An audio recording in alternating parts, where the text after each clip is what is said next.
শুনলাম মৃত্যুর পর ভাই বোন আর দেখা হবে না, কথাটা কতটুকু সত্য? নামাজরত অবস্থা যদি কোনো নেগেটিভ চিন্তা ভাবনা আসে তাহলে নামাজ ছুটে যাবে কিনা? অজু ছুটে যাচ্ছে মত অবস্থায় শুধু আত্তাহিয়াতু পড়ে সালাম ফিরালে নামাজ হবে কিনা? অজু করে এসে সন্তানকে দুধ খাওয়ালে কি অজু নষ্ট হবে কিনা? সন্তান না হলে কি ডক্টরের কাছ থেকে ওষুধ খাওয়া যাবে? এটা কি জায়েজ? লুডো খেলা কি হারাম? কিভাবে নিজের ধৈর্য বাড়াতে পারবো? স্বামী যদি স্ত্রীকে বলে তোমার রাগ বা স্বভাব আমার মায়ের মতো, তাতে কি জিহার হয়ে যাবে? বাবরি চুল নিয়ে কিছু বলবেন? বাবরি রাখার কি নির্দিষ্ট কোনো বয়স আছে? জন্মদিনে কি বিয়ে করা যাবে? মুরব্বীরা বলেন জন্মদিনে বিয়ে করলে নাকি সংসার টিকে না। কেউ যদি কবিরা গুনাহ করে আবার তওবা করে, এরকম দীর্ঘদিন ধরে করতে থাকে, তার জন্য মাসআলা কি? মৃত্যুশয্যায় শায়িত ব্যক্তিকে মসজিদে হুজুর এনে তওবা পড়ানোর প্রচলন আছে, এভাবে তওবা পড়ানো যাবে কিনা? তওবা সঠিক পদ্ধতি কি? চলুন তাহলে আর বিলম্ব না করে ইতিমধ্যে আমাদের কাছে সমস্ত প্রশ্ন চলে এসেছে, সেগুলোর উত্তর দেওয়ার পরে আমরা প্রবেশ করি। মামুন হাসান আপনি লিখেছেন, অজু ছুটে যাচ্ছে মত অবস্থায় শুধু আত্তাহিয়াতু পড়ে সালাম ফিরালে নামাজ হবে কিনা? অজু ছুটে যাচ্ছে এরকম অবস্থায় যদি আপনি শুধু আত্তাহিয়াতু পড়েন এবং আত্তাহিয়াতু পড়ে তারপরে আপনি যদি সালাম ফেরান, তাহলে সেক্ষেত্রে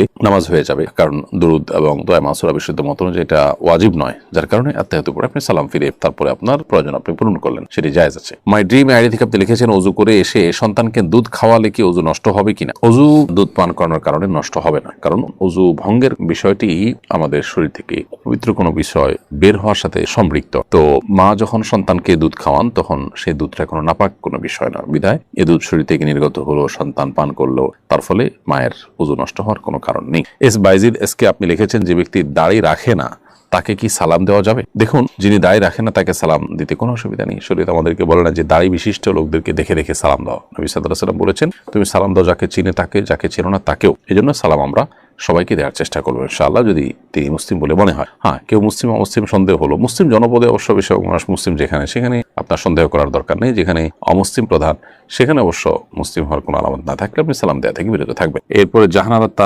তামান্না আপনি লিখেছেন, স্বামী যদি স্ত্রীকে বলে তোমার রাগ বা স্বভাব আমার মায়ের মতো, তাতে কি জিহার হয়ে যাবে? না, একটা বিশেষ কোনো বিষয়ের ক্ষেত্রে যদি বলে এর কারণে জিহার হবে না, যেটির কারণে স্বামী স্ত্রীর মধ্যে সম্পর্ক থাকে না এবং সম্পর্কের স্বাভাবিক গতি নষ্ট হয়, সেরকম কিছু হবে না। বিশেষ কোনো গুণ বা বৈশিষ্ট্যের ক্ষেত্রে যদি এরকম স্ত্রীকে মায়ের সাথে তুলনা করা হয়। মোহাম্মদ আলমগীর আপনি লিখেছেন, কেউ যদি কবিরা গুনাহ করে আবার তওবা করে, এরকম দীর্ঘদিন ধরে করতে থাকে, তার জন্য মাসআলা কি? কবিরা গুনাহ করে যদি বারবার তওবা করে আবারও তিনি কবিরা গুনাহ করতে থাকেন, তো সন্দেহাতীতভাবে সেটা তার তওবা যেটা হচ্ছে, সেই তওবাটা যেটা যথাযথ হচ্ছে না, সেটা যে দুর্বল তওবা তার প্রমাণ। অতএব তওবাকে শক্তিশালী করার চেষ্টা করতে হবে। আপনার কোনো অপরাধ হওয়ার পর যে তওবা হবে, সেই তওবাটা এতটা স্ট্রং হবে যে আপনি পরবর্তীতে কোনো অপরাধ করার আগে যেন আগেরবার আপনি যতটা সেটার সঙ্গে লড়াই করতে পেরেছেন, দ্বিতীয়বার যেন তার চেয়ে আর একটু শক্তিশালীভাবে করতে পারেন, তওবাটা যেন একটু পাওয়ারফুল হয়। এরপরেও যদি এরকম বারবার হয়, তো আল্লাহর কাছে ক্ষমা চাইতে আমরা কার্পণ্য করবো না, কারণ আল্লাহ তাআলা তাওয়াব, বারবার তিনি বান্দার তওবাকে কবুল করেন। বাট আমাদের তওবা হতে হবে প্রত্যেকটাই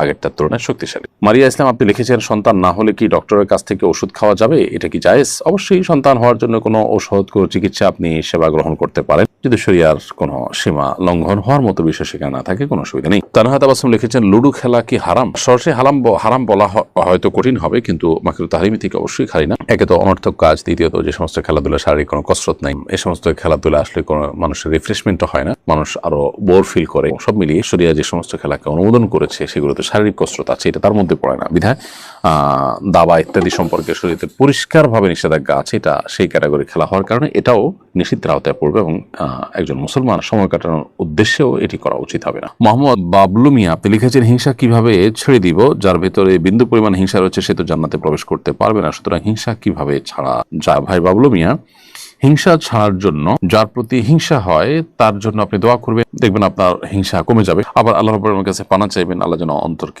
সকল অন্তরের যে ব্যাধি আছে সেগুলো থেকে হেফাজত করেন, ইনশাআল্লাহ তাআলা আপনাকে মুক্তি দান করবেন। এমনি বুরহানুদ্দিন বুরহান লিখেছেন, কিভাবে নিজের ধৈর্য বাড়াতে পারবো? ধৈর্য বাড়ানোর জন্য ধৈর্যশীলদের সংস্রব এটা বেশ উপকারী। যাদেরকে দেখবেন যে অনেক সহনশীল, অনেক ধৈর্যশীল, অনেক চিন্তাশীল, সেই মানুষগুলোর সাথে যত বেশি আপনার উঠা বসা হবে, যত বেশি আপনার আসা যাওয়া হবে, তত বেশি ইনশাআল্লাহ বিদিনিল্লাহ আপনি তাদের দ্বারা বেনিফিটেড হবেন। সেই সাথে আল্লাহ রাব্বুল আলামিনের কাছে আপনি দোয়া করবেন। আল্লাহ তাআলা কোরআনে কারীমে দোয়া শিক্ষা দিয়েছেন আমাদেরকে, রব্বানা আফরিগ আলাইনা সবরা, হে আল্লাহ আপনি আমাদের প্রতি আমাদেরকে আপনি সবর দান করুন, সবর করার তৌফিক দান করুন। সেই দোয়া আল্লাহ তাআলার কাছে আমরা নিবেদন করব ইনশাআল্লাহ তাআলা। রব্বানা আফরিগ আলাইনা সবরা ওয়া সাব্বিত আকদামানা ওয়ানসুরনা আলাল কওমিল কাফিরিন, হে আল্লাহ আপনি আমাদেরকে সবর দান করুন। এটি কোরআনে কারীমে দুই জায়গায় আল্লাহ তাআলা উল্লেখ করেছেন। এক জায়গায় আছে রব্বানা আফরিগা আলাইনা সবরা ওয়া তাওফানা মুসলিমিন, হে আল্লাহ আপনি আমাদেরকে সবর করার তৌফিক দান করুন বা সবর আমাদের কে দান করুন এবং আমাদেরকে মুসলিম হিসেবে মৃত্যুবরণ করার তৌফিক দান করুন। তাহলে দোয়াও আমরা আল্লাহ তাআলার কাছে করবো ইনশাআল্লাহ তাআলা। এমডি হাবিব আপনি লিখেছেন জন্মদিনে কি বিয়ে করা যাবে? মুরব্বীরা বলেন জন্মদিনে বিয়ে করলে নাকি সংসার টিকে না। এটা একেবারেই অনর্থকতা, কুসংস্কারাচ্ছন্ন কথা।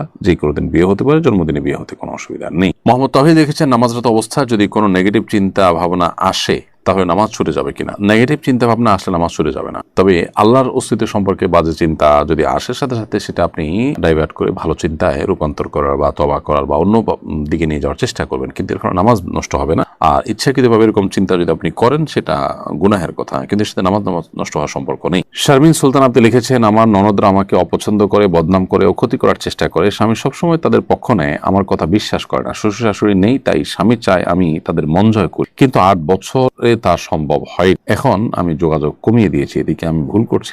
আপনার ননদ বা আপনার দেবর ভাসুর এদের সাথে আপনার আসলে ননদদের সাথে বিশেষ করে আপনি জানতে চাইছেন, তাদের সাথে যোগাযোগ রক্ষা করা আপনার জন্য আবশ্যক না। অতএব এখানে আপনি যোগাযোগ কমিয়ে দিলে আপনি গুনাহগার হবেন না। বিশেষ করে আপনি যখন তাদের দ্বারা কষ্ট পান সেক্ষেত্রে আপনি কিছুটা কমিয়ে দিলে অসুবিধা নেই, বাট স্বামীর দিক বিবেচনা করে সুখী জীবনযাপনের প্রয়োজনে আপনি চেষ্টা করবেন সাধ্য অনুযায়ী ছাড় দেওয়া, যেটা আপনি অনেকদিন করে আসছেন। আল্লাহ আপনাকে সবর তৌফিক দান করুন। এমডি জিহাদ সরকার লিখেছেন বাবরি চুল নিয়ে কিছু বলবেন। বাবরি রাখার কি নির্দিষ্ট কোনো বয়স আছে? কোনো বয়স নাই।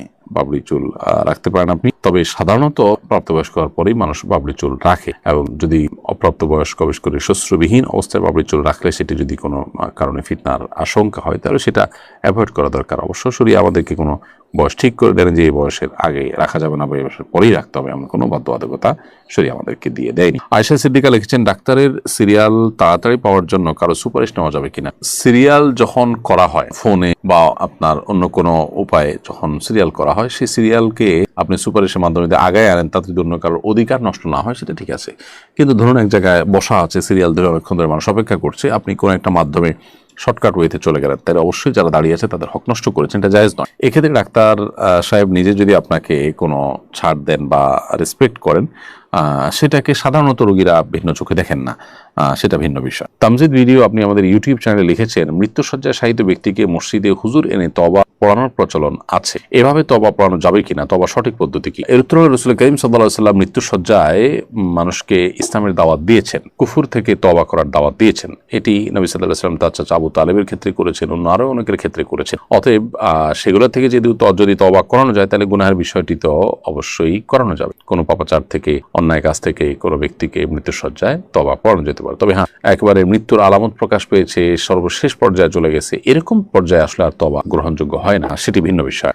আর যেহেতু রাসূল আকরাম সাল্লাল্লাহু আলাইহি ওয়াসাল্লাম তওবা পড়েছেন, অতএব কোন আলেম ওলামা যদি তওবা পড়ান সে অর্থে এটি জায়েজ আছে ইনশাআল্লাহ তাআলা। লিয়া আক্তার আপনি লিখেছেন শুনলাম মৃত্যুর পর ভাই বোন আর দেখা হবে না, কথাটা কতটুকু সত্য? ভাই বোনের দেখা মৃত্যুর পর আর হবে না এমন কোনো কথা কোরআন বা সুন্নাহ কোথাও আছে বলে আমাদের জানা নেই। অতএব এটি একান্ত কারোর মন গড়া কথা।